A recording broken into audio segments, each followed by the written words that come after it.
All right, everyone. The presentations have been fantastic so far today, so I hope to not disappoint you. If I do, just don't tell me. So to start off, as I think all of you in this room know at this point, my name is Jesse Byerly, and I do video design and creative work for Real Abilities Film Festival, which is organized by LAD, and that's my PO, my partner organization. This is my second year there. And in my time there, I've done a lot of things, I think. I have created transition packets that help young adults who experience disability, who are going to graduate high school, and are making a transition to live whatever kind of life they want to. But apparently there's a gap in between high school and kind of transitioning to adulthood. There's not a lot of resources for people who experience disability, and so a lot of times decisions are made for them on their behalf, and they don't get to live the life that they want to live. So that's one thing that I put together. The packets I put together are online and are flash drives and have been handed out at a lot of different transition fairs. Secondly, I have helped to produce a number of promotional and educational videos centered around inclusion, accessibility, and the disability experience. And some of the videos that I've helped produce have had over 7,000 people view them, which I think is pretty awesome. That's pretty cool. Not as awesome as some YouTube people, but it's good enough there. And then lastly, I did all the tech stuff to help execute the 2015 Cincinnati Real Abilities Film Festival. And what's really big about that is that is the second largest Real Abilities Film Festival in the nation, next to New York City. So those are all pretty big feats to pull, and we did them all, and they were great things. But I think what's important to acknowledge is that I can't take credit for any of those by myself. It was all a group effort. I was just one piece in it. And I think if you look at this piece right here, this is actually a piece in the Cincinnati Art Museum by an artist named Mark Rothkill. It's something that's always stuck out to me. I think what's interesting about it is you see it's just like 4 colors on this picture, but I think what makes it art is if one of these were just by themselves, it wouldn't really be that interesting. But it's the fact that all these colors and shapes have to coexist in space in order to become artwork, in order to become something. So just like those colors, people all have kind of different skill sets, personalities, dynamics that all have to relate to each other to complete something. So as a visual thinker, I've always been drawn to colors, and in my 2 years doing this, I've come to believe that people conceptually embody these different colors, and when we intentionally combine these, we can do our best kind of work. I generally see warmer colors as metaphorically, like red, yellow, and orange, as loud, assertive, direct, and action-oriented, and cooler colors, 223, and cooler colors as like blue, purple, green. Those are things that kind of represent listening, being more passive and receptive. And so when colors are by themselves, they really aren't that interesting, but when you put them together, that's when there's potential for them to do and say more. Personally, I would identify myself as being a cooler color. I generally like to go with the flow and am more excited by ideas, and I'm a pretty passive and receptive person. The people that I work with, though, are not. 2 years ago, when I came to the Public Allies Matching Fair,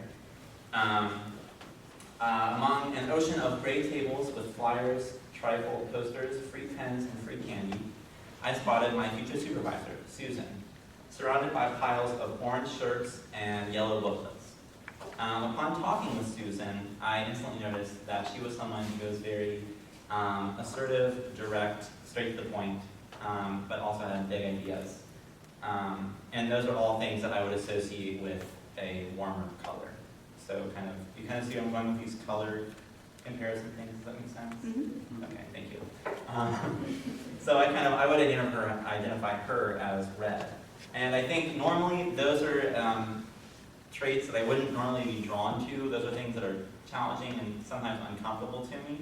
but something about her and Real Abilities and Lab and the ideas with action really drew me in. So in my first day, at my first meeting, after talking to my program managers, they had told us that somebody had told me that they're like, well, don't worry, you're not going to hit the ground running. And I got into my first meeting, and Susan, the first thing she said to me, she was like, okay, we're going to hit the ground running. Okay. And so I was a little intimidated, but I really was focusing on doing some good work, doing some awesome stuff. And over the next several months, I had a lot of trouble meeting deadlines, keeping in contact with people, staying organized, feeling motivated in general. And it kind of wasn't until one day that I realized that it was possible for me to make a change. Not necessarily just with myself, but with the people around me. It was about a year or so ago, and we were, I have this, hold on, let me back up. It was about a year ago, I was going to film this interview for these Taking Flight Awards we have, which celebrate independence, strides people have made in their own lives towards becoming more independent with employment, housing, things like that. And Hannah and I were set up to do an interview at 10:30 on a Saturday morning. If I had to describe Hannah to you, I would describe her as yellow. She is a very organized, timely, and efficient person. She's very aware of things and kind of operates at a high level, can kind of see things in an organizational manner. In Public Allies terms, I would classify her as a West. I would classify myself as an East in Public Allies leadership compass terms. But so this Saturday morning, I agreed to meet her there at 10:30. At 9 a.m., and we were going to set up lighting, sound, backdrop, things like that. And I thought, okay, I have this down. I had gone to college for videography. I'd done a lot of that stuff. So I ended up strolling in at 10 in the morning. And so when I walked in, Hannah had not the best look on her face. And she kind of let me know that she was a little mad at me. Come on in. And so it was really embarrassing. She was like flustered. It was like setting up all this lighting by herself. Like it looked like she had just gotten in a fight with like a bear or something. Like she was just not having a good time. And I was like, wow, this is really embarrassing. I feel like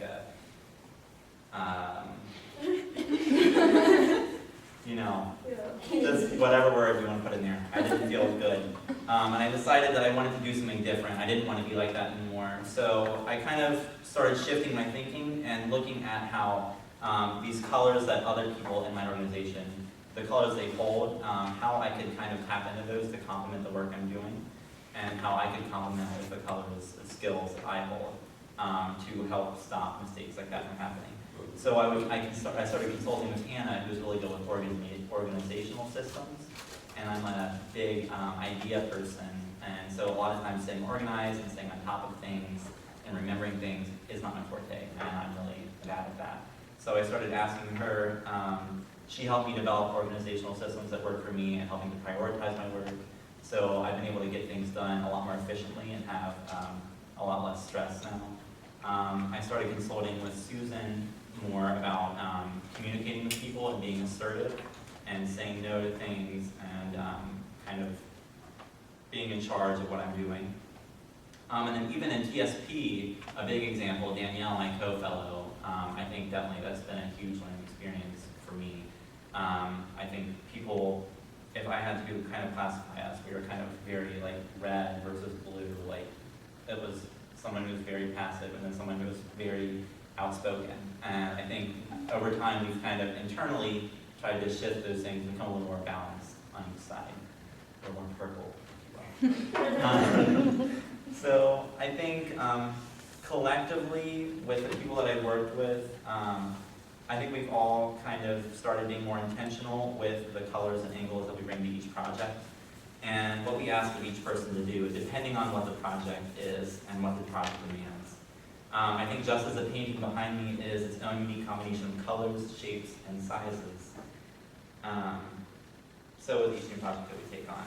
Now, at the end of my 2 years, I have been offered a permanent position with Real Abilities Film Festival, doing work similar to what I do now, and I look forward to creating more groundbreaking and memorable work with many colors of those I collaborate with. And then I just wanted to show you and kind of do a little, ask you guys something at the end here.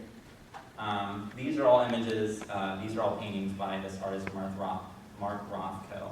And so I kind of want to ask you guys, you don't have to answer it, but just kind of think about what color are you, what is the project you're working on, what colors are more present right now in your project or on your team?